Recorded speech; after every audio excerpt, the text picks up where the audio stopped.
Hello kids, class third. आज आप पढ़ेंगे एसएसटी। ये बुक अभी तक हमने स्टार्ट नहीं की थी। आज हम उसका फर्स्ट लेसन पढ़ने जा रहे हैं। तो please open your book and notebook.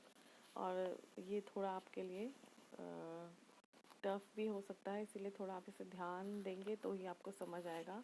इसलिए ध्यान से सुनिएगा किताब अपने पास रखकर।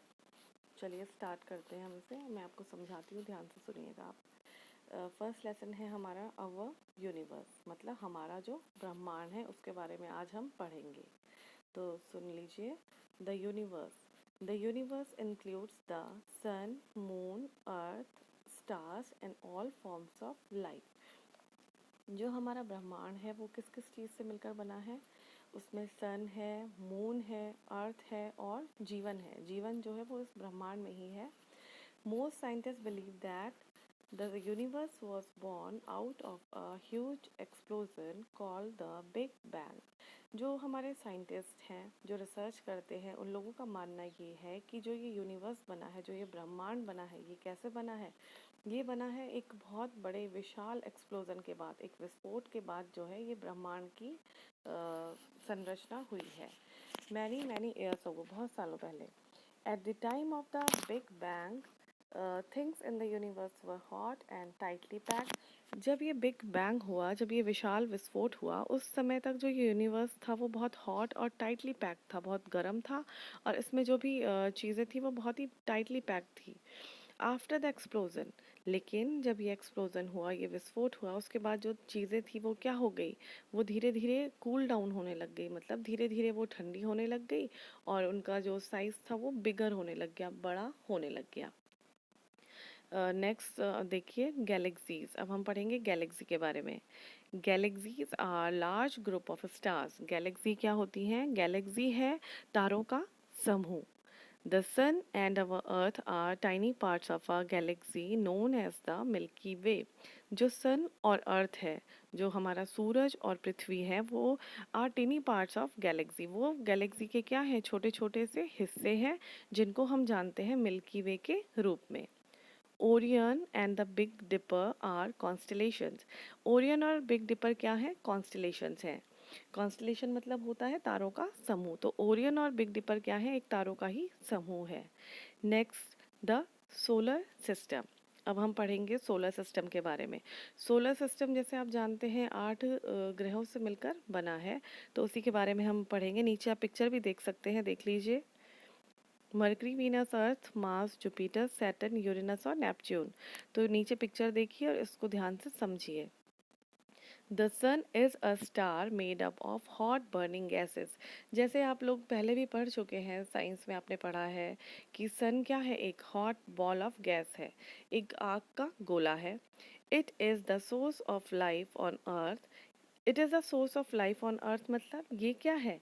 पृथ्वी पर सोर्स है किस चीज़ की? जीवन का एक सोर्स है अर्थ पर। Since it emits heat and light, इसमें क्या होती है? इसमें लाइट है और गर्मी है। It has 8 heavenly bodies known as planets. ये 8 हेवनली बॉडीज से मिलकर बना है, जिन्हें हम जानते हैं प्लैनेट्स के रूप में। ये planets moving around it in fix path that is orbit.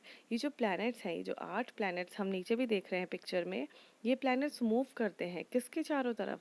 ये प्लैनेट्स अपनी ही धुरी में घूमते हैं, मतलब अपनी ही जगह पे ही ये मूव करते हैं, जो कि इनकी क्या कहलाती है? ऑर्बिट कहलाती है। ये प्लैनेट्स अपनी ही धुरी पे घूमते हैं, जो कि ऑर्बिट कहलाता है।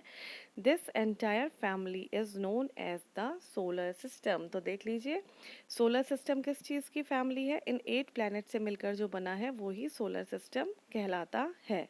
तो फर्स्ट पैरा हमने पढ़ा था यूनिवर्स, ब्रह्मांड के बारे में। नेक्स्ट हमने पढ़ा गैलेक्सी के बारे में, और नेक्स्ट हमने पढ़ा है सोलर सिस्टम के बारे में। पेज नंबर 5 हमने समझ लिया है। अब हम आगे चलेंगे पेज नंबर 6 पे। पेज नंबर 6 देख लीजिए ध्यान से। This family is kept together by an invisible force called gravity. जो हमने अभी सोलर सिस्टम के बारे में पढ़ा, तो जो सोलर सिस्टम की फैमिली में जो ये 8 प्लैनेट्स हैं, ये किसके कारण एक साथ हैं? ये एक साथ हैं किसके थ्रू? ये है एक इनविजिबल फोर्स, जिसे बोलते हैं ग्रेविटी। इनविजिबल, जिसे हम देख नहीं सकते, तो उस फोर्स को कहते हैं gravity. The sun's gravity pulls on the planets and keeps them traveling around it. ये जो ग्रेविटी है, ये पुल करती है, खींचती है किनको? प्लैनेट्स को, जिससे कि ये प्लैनेट क्या करते हैं? अपनी धुरी पे ही घूमते हैं, ट्रैवल करते हैं इस ग्रेविटी के कारण। The word planet means wanderer. जैसा कि आप समझ रहे हैं कि मैं आपको बता रही हूँ, प्लैनेट्स मूव करते हैं, ट्रैवल करते हैं, तो इसका मतलब प्लैनेट का मतलब क्या हुआ? वॉन्डरर। वॉन्डरर मतलब जो चलता रहता है, विचरण करना या चलते रहना। नेक्स्ट पैरा देखिए। The movement of the planets around the sun is known as revolution. Movement of the planets around the sun.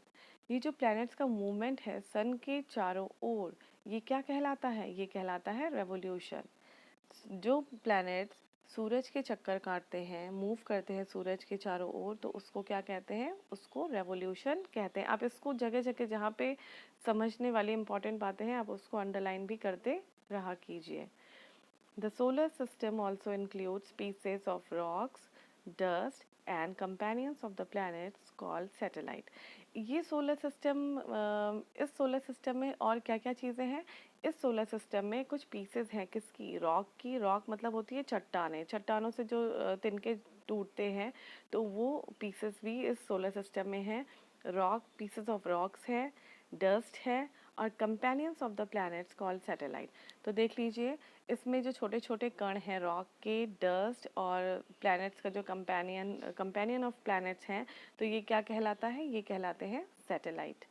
Satellites are bodies that move around planets. Satellite वो बॉडीज हैं जो किसके चक्कर काटती हैं? प्लैनेट्स के चारों ओर मूव करते हैं ये satellites.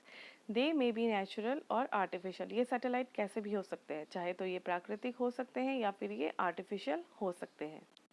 The earth natural satellite is the moon. ये बात आप समझने वाली है, इसको आप अंडरलाइन करिए। The earth natural satellite is the moon. जो हमारी पृथ्वी की नेचुरल सैटेलाइट है, वो क्या है? मून हमारी पृथ्वी का एक नेचुरल सैटेलाइट है। The sun is the only body in the solar system which has its own light.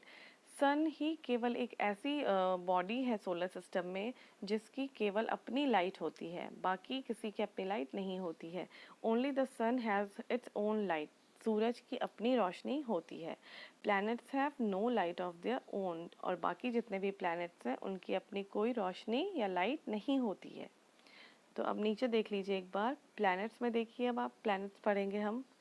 The 8 planets in order of their increasing distances from the Sun are Mercury, Venus, Earth, Mars, Jupiter, Saturn, Uranus and Neptune.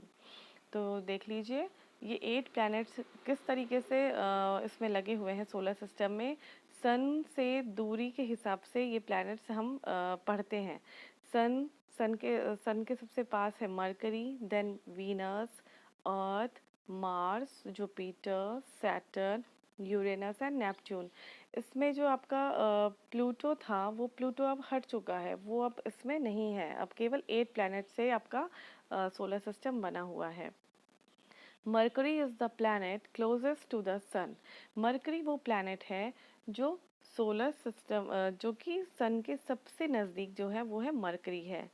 And Neptune is the farthest. जैसे आप picture में भी देख सकते हैं, आपने देखा होगा कि मरकरी सबसे नज़दीक है सन के, और नेपट्यून जो है वो फारदेस्ट है, मतलब सबसे दूर जो है वो नेपट्यून है। Each planet takes a different amount of time to circle the sun. ये प्लैनेट्स सभी एक दूसरे से काफ़ी दूरी पे स्थित हैं, इसीलिए इनका अलग अलग टाइम होता है सन का चक्कर काटने का। सबका अपना एक अलग अलग टाइम है।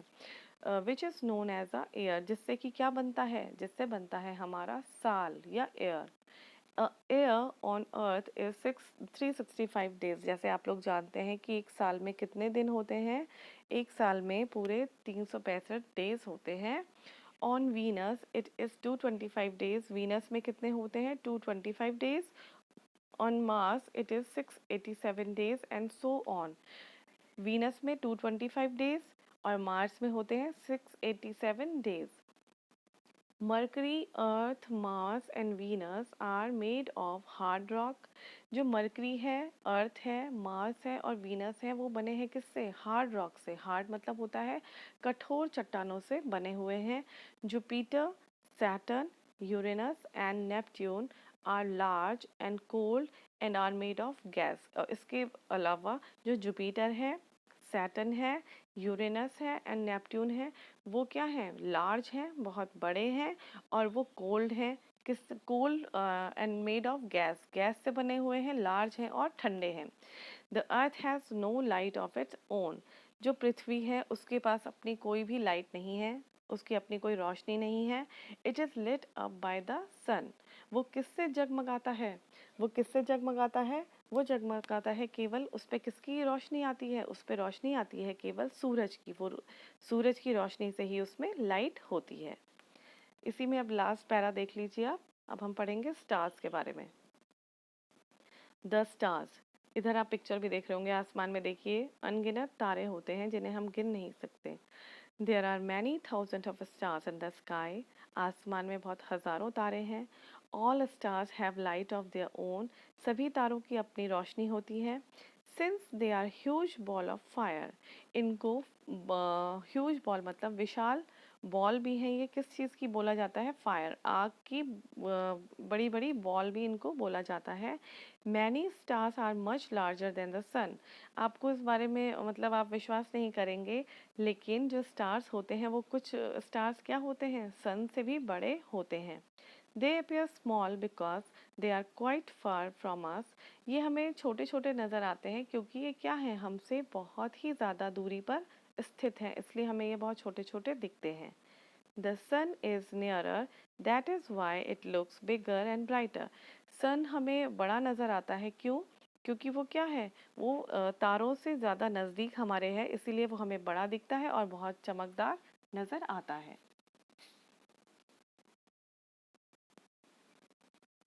अभी जितना मैंने आपको पढ़ाया है ये फर्स्ट लेसन द यूनिवर्स से लेकर द स्टार्स तक, तो आपने अभी क्या करना है? मैं इसको पेज नंबर 6 पे स्टॉप कर रही हूँ क्योंकि ये लेसन थोड़ा आपको समझने में टाइम लगेगा. इसलिए आपने क्या करना है, एक बार आप खुद रीडिंग करिएगा. जहाँ पे कोई मीनिंग समझ नहीं आता है उसको अंडरलाइन करिए और आप पूछ भी सकते हैं कि इसका मीनिंग क्या है या फिर डिक्शनरी देख सकते हैं. लेकिन आप एक बार इसको फिर से रिवाइज़ करिएगा. नहीं समझ आता है आप वीडियो देखिए, आप इसको रिवाइज़ करिए, पढ़िए, उसके बाद मैं आगे बढ़ूँगी. अभी फ़िलहाल इतना ही आपने लर्न करना है इसको.